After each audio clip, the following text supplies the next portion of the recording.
Hai Sobat DRN Film dimanapun kalian berada, kali ini kita akan membahas sebuah alur film aksi dan perjuangan hidup di penjara, yang dimana tokoh utamanya adalah seorang pria yang menjadi raja penjara setelah mendapatkan penindasan di sana. Tanpa panjang lebar, mari kita simak filmnya, and let's go!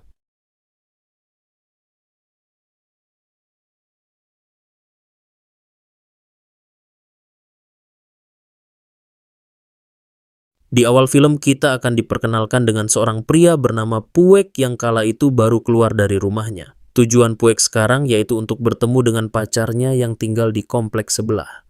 Diberitahu kalau Puek ini adalah mantan seorang petinju. Namun semenjak ibunya tewas, Puek menjadi tidak fokus dan lebih memilih untuk meninggalkan dunia pertinjuannya. Puek tinggal di komplek kumuh yang di dalamnya dihuni oleh para gangster, pengedar barang haram, dan kupu-kupu malam.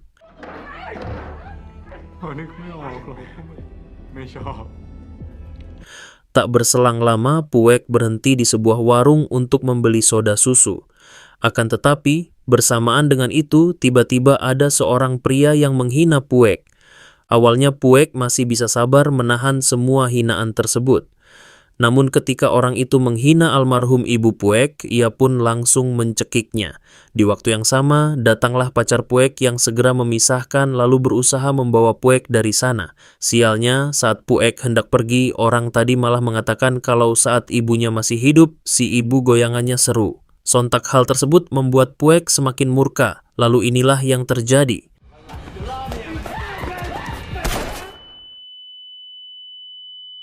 Akibat menghabisi orang tersebut, Puek harus menerima hukuman 10 tahun. Lalu ia pun langsung dibawa menuju ke penjara. Setibanya di sana, Puek dibawa menuju ke ruangan kepala sipir bersama dengan seorang tahanan baru bernama Andri.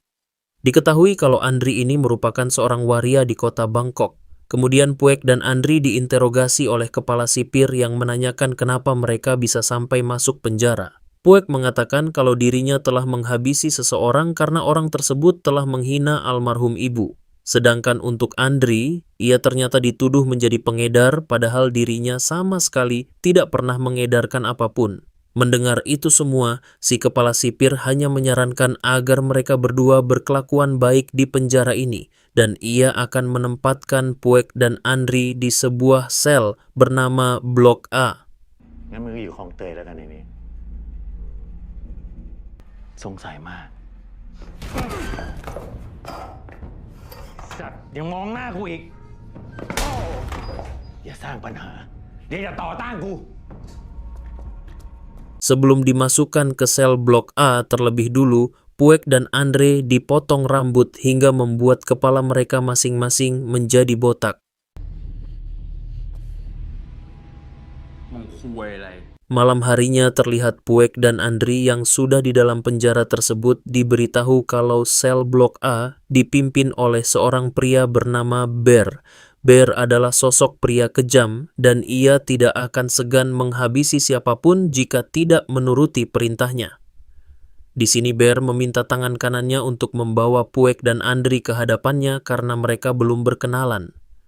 Saat dihampiri, ternyata Puek dan Andri sudah tidur hingga dengan kasar si tangan kanan membangunkan mereka berdua. Di sini yang terbangun hanya Andri saja, sedangkan Puek susah untuk dibangunkan. Kemudian si tangan kanan membawa Andri ke hadapan Bear sesuai dengan instruksinya. Bear menjelaskan kalau di dalam blok ini mempunyai aturan yang tidak bisa dibantah oleh siapapun. Yang pertama, para tahanan baru harus melayani semua kemauan Bear apapun itu. Dan jika menolak, maka orang tersebut akan dihajar habis-habisan oleh semua tahanan yang ada di sini. Kemudian Bear meminta Andre untuk menganunya karena sudah lama tidak pernah diasah. Andri yang kebetulan cukup mahir dalam hal itu, ia pun terpaksa melakukannya meskipun di hadapan para tahanan lain. Di tengah hal itu, Bear memerintahkan tangan kanannya untuk memberi pelajaran kepada Puek karena dari tadi ia hanya tidur saja. Alhasil, Puek langsung dikeroyok oleh semua tahanan yang ada di Blok A. Di hari berikutnya terlihat Bear dan semua anak buahnya yang sedang makan siang di kantin penjara. Masing-masing dari setiap blok pasti berkumpul di sana untuk mengisi perut mereka. Tak lama memperlihatkan kelompok tahanan dari sel Blok B yang sedang makan juga. Diberitahu kalau sel blok B dipimpin oleh pria bernama Alex dan wakilnya bernama Farang. Selang beberapa saat, datanglah Puek yang mengambil makanan dengan kondisi wajah yang sangat babak pelur. Ketika Puek akan mencari tempat duduk, tiba-tiba ia dihampiri oleh tangan kanan Bear yang langsung menendang makanannya. ตาแข็งเลยนะไอ้สัตว์ Sebenarnya di sini Puek sudah sangat geram dan ingin sekali melawan. Namun Puek terus mencoba bersabar sambil menahan emosi. Farang yang merupakan wakil ketua Blok B merasa kasihan ketika melihat Puek yang diperlakukan seperti binatang. Tapi Alex sang ketua meminta Farang agar jangan dulu ikut campur karena itu bukan urusan mereka. 1 jam kemudian terlihat Puek yang sedang mandi bersama dengan para tahanan lain. Tak lama ia didatangi oleh Bear CS yang langsung mengerumuninya. Di sini Bear menjelaskan kalau mandi tidak gratis sehingga Puek harus membayar. Puek menjawab jika dirinya tidak mempunyai uang speser pun, jadi harus membayarnya dengan apa? Bear mengatakan kalau begitu Puek cukup berlutut saja di hadapannya. Setelah Puek berlutut, B membuka sandal dan inilah yang ia lakukan. หลง บอกให้มึงเอามือไขว้หลัง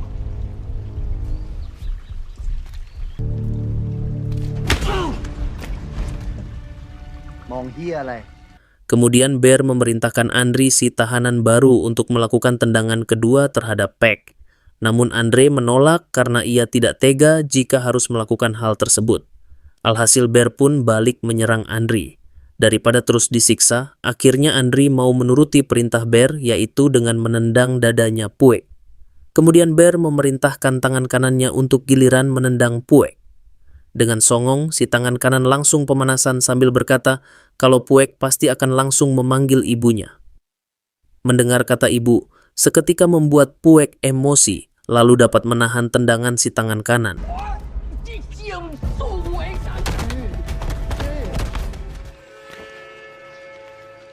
Namun alhasil Puek langsung dikeroyok karena dianggap telah berani melawan. Tak berselang lama terlihat Puek yang masih tergeletak pingsan setelah dikeroyok tadi. Di sini Puek bermimpi tentang masa lalu yang manakala itu Puek sedang mengikuti perlombaan tinju remaja. Namun sayang lawannya jauh lebih berpengalaman hingga dapat menumbangkan Puek. Setelah itu Puek pulang ke rumah dan langsung diobati oleh mendiang ibu. Si ibu sempat meminta Puek agar jangan lagi bertinju sebab itu hanya akan melukai tubuh Puek. Puek mengatakan jika ia tidak bertinju maka mereka akan makan dari mana? Puek berjanji suatu saat dia pasti bisa membahagiakan ibunya meskipun dengan cara apapun. Adegan kembali ke sekarang yang mana terlihat Puek masih pingsan di tempat mandi sebelumnya. Tak lama Puek diguyur oleh kepala sipir yang membuatnya terbangun. Si kepala sipir meminta Puek agar cepat berbaris di lapangan karena tahanan yang lain sudah berkumpul. Setelah kepala sipir pergi, datanglah Andri yang memberikan sebutir jeruk kepada Puek. Andre meminta maaf karena tadi ia terpaksa harus menendang Puek atas perintah dari Bear. Puek pun sangat mengerti dan ia pun tidak mempermasalahkannya. Setelah itu, Andre duluan pergi ke lapangan, sementara Puek akan memakan dulu jeruknya. Setibanya di lapangan, Andri malah dihajar oleh Bear karena ia tahu Andri sudah menolong Puek. Andri dihajar habis-habisan, namun untungnya Puek datang dan langsung menantang Bear untuk berduel. Saat perduelan itu akan terjadi, Farang, si wakil ketua Blok B langsung maju ke depan lalu meminta Bear agar berhenti. Farang mengatakan jika Puek telah babak belur, jadi tidak sepadan kalau ia harus melakukan perduelan. Farang bersedia untuk berduel dengan Bear dan jika ia menang, maka Puek dan Andre harus pindah ke sel Blok B. Di waktu yang sama, Alex sang ketua Blok Bear maju lalu meminta Farang agar minggir karena ketua harus berurusan dengan ketua. Di sini Alex berhasil membuat kesepakatan dengan Bear yang mana dia boleh membawa Puek asalkan tidak dengan Andre. Bear melakukan hal tersebut karena sebenarnya ia tidak berani jika harus berduel 1 lawan 1 melawan Alex.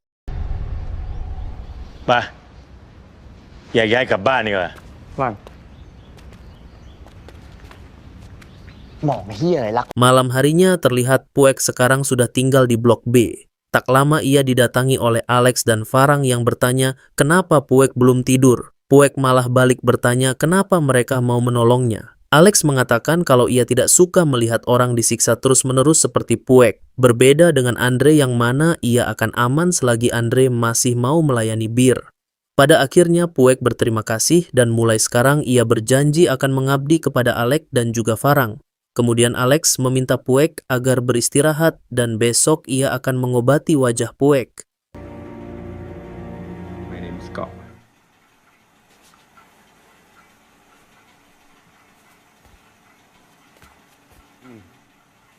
คืนนี้มึงก็นอนให้เต็มตื่นก่อนนะ Di sisi lain, Sin memperlihatkan Ber yang sedang menyiksa Andre karena ia tidak mau melayaninya.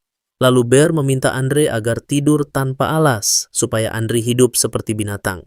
Singkat cerita, film memperlihatkan Puek yang semakin dekat dengan Alex dan juga Farang. Mereka berdua adalah sosok pemimpin yang sangat baik hati serta mempunyai jiwa solidaritas tinggi. Berbeda jauh dengan Ber karena ia adalah sosok pemimpin yang kejam, licik, dan tidak berkeprimanusiaan.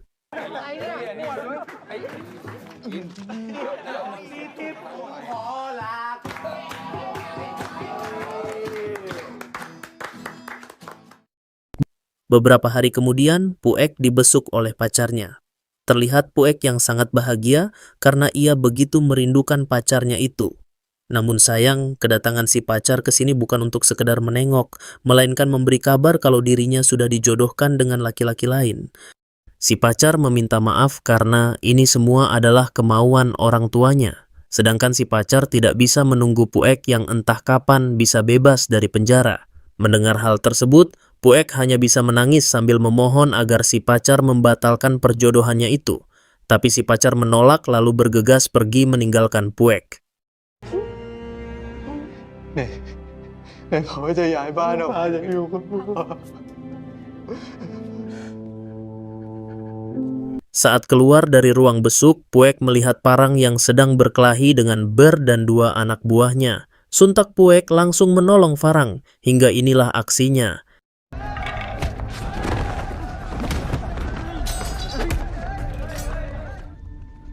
Keributan itu harus terhenti setelah petugas meniup peluit darurat. Ketika mereka semua tiarap, datanglah Alex yang tiba-tiba ikut tiarap persis di pinggir bir.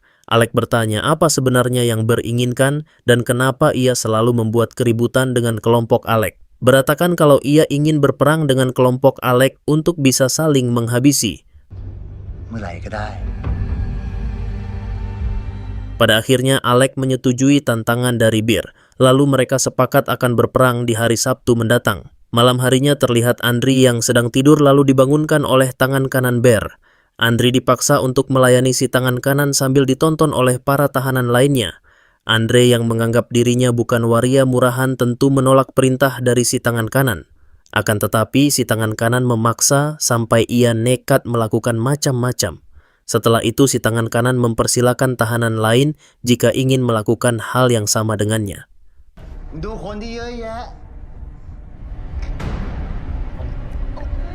Pada akhirnya, Andri digilir oleh para tahanan lain tanpa adanya lagi rasa berkeprimanusiaan. Singkatnya terlihat Andri yang hanya bisa tergeletak lemas. Tak lama datanglah bersih tangan kanan dan satu anak buahnya yang langsung mengeluarkan pisau cutter. Entah apa yang akan mereka lakukan, namun mereka menggerus pisau cutter itu sampai menjadi serpihan kecil. Di hari berikutnya terlihat semua tahanan yang sedang makan siang di kantin penjara. Tampak juga di sana Alex yang sedang menikmati makan siangnya bersama dengan kelompoknya.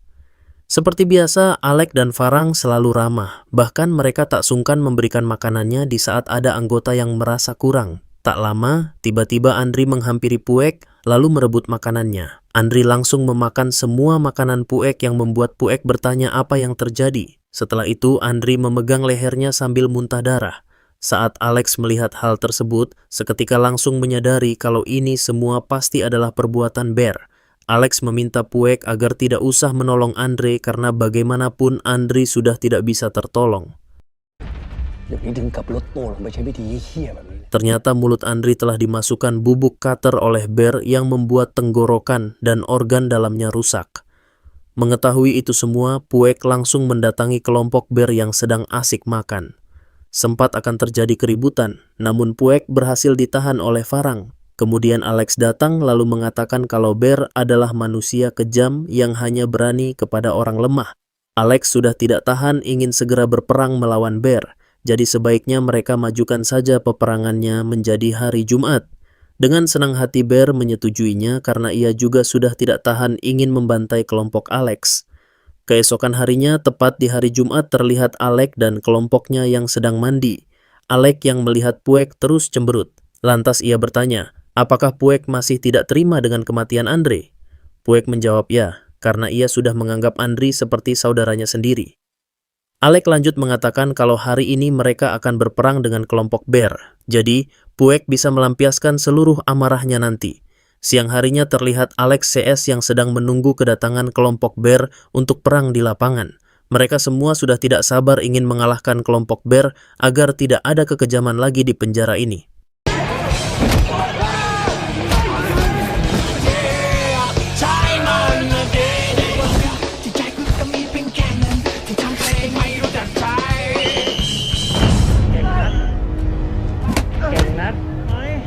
Di tengah pertempuran, sebetulnya kelompok Alex lebih mendominasi. Namun sayang, Bear menggunakan cara licik hingga ia dapat menusuk perut Alex beberapa kali.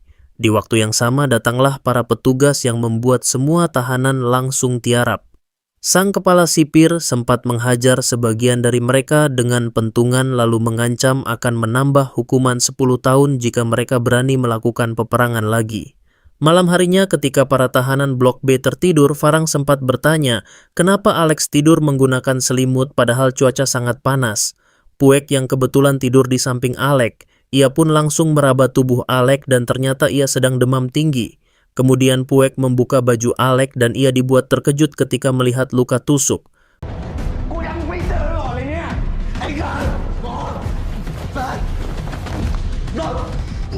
Farang langsung membangunkan semua tahanan lalu meminta mereka agar memeriksa setiap kantongnya, siapa tahu ada obat. Sedangkan untuk Puek mencoba memeriksa luka Alex yang ternyata sangatlah parah.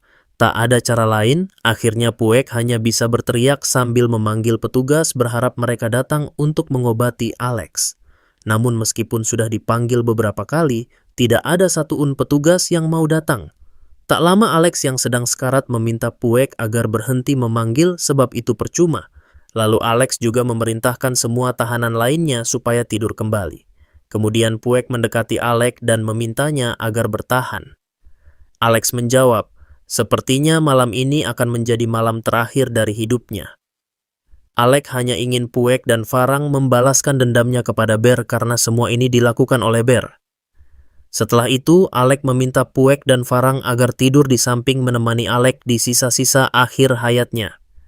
Tak berselang lama, Alex pun menghembuskan nafas terakhir sambil dipeluk oleh Farang dan juga Puek. Pagi harinya, Puek dan Farang mendatangi Bear yang sedang mandi. Mereka langsung menghajar beberapa anak buah Bear yang mencoba menghalangi. Dengan songong, Bear bertanya, kenapa mereka datang hanya berdua dan apakah Alex sudah berpindah alam. Dengan penuh emosi, Puek menantang Bear untuk berduel 1 lawan 1 dengannya sampai di antara mereka ada yang mati. Tentunya Bear menerima tantangan Puek. Namun ia ingin perduelan itu menggunakan pisau dan perduelannya akan dilakukan sore ini di dalam toilet penjara.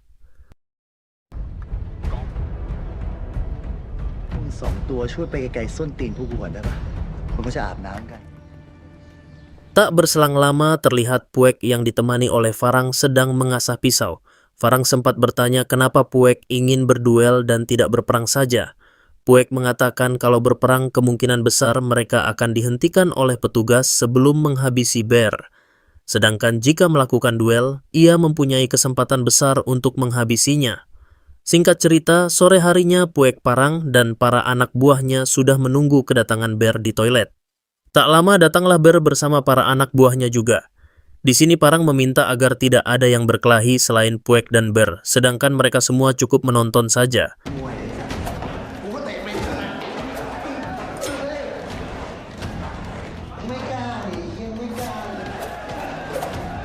Dengan senang hati Bear setuju, lalu terjadilah perduelan. Di tengah perduelan, Puek sempat tergores pisau di bagian lengannya. Namun dengan jurus tinju yang selama ini ia miliki, Puek dapat membalikan keadaan sampai membuat Bear tidak berdaya. Tangan kanan Bear sempat ingin membantu, tapi Parang langsung turun tangan lalu mengingatkan agar tidak ada yang ikut campur dan jangan melanggar perjanjian.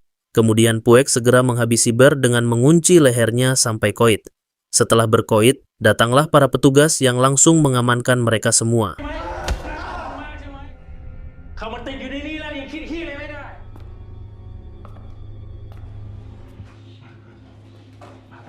2 jam kemudian terlihat Puek dan Farang yang dipindahkan ke sel isolasi karena dianggap telah memicu keributan termasuk telah menghabisi Bear. Singkat cerita, mereka didatangi oleh kepala sipir yang langsung memberikan makanan. Lalu si kepala sipir menjelaskan jika sekarang adalah hari terakhir Farang dan Puek ditahan di penjara ini, karena sebentar lagi mereka akan dipindahkan ke penjara yang lebih kejam dan dipenuhi kriminal kelas kakap. Tentu saja semua itu sebagai hukuman untuk Puek dan Farang yang sudah terang-terangan menghabisi tahanan lain yaitu Bear. Puek sempat bertanya bukankah B juga telah menghabisi Andri dan Alex, lalu kenapa sebelumnya ia tidak ditindak? Si kepala sipir menjawab kalau Bear melakukan hal tersebut dengan sangat rapi dan tidak ada satupun orang yang bisa menjadi saksi. Selang beberapa saat, Puek dan Farang pun dipindahkan ke penjara lain. Mereka berdua sudah ikhlas menerima takdir dan siap akan menjadi penguasa lagi di penjara selanjutnya. Dan tamat. Ya, mungkin sekian. Terima kasih telah menonton alur cerita ini and see you.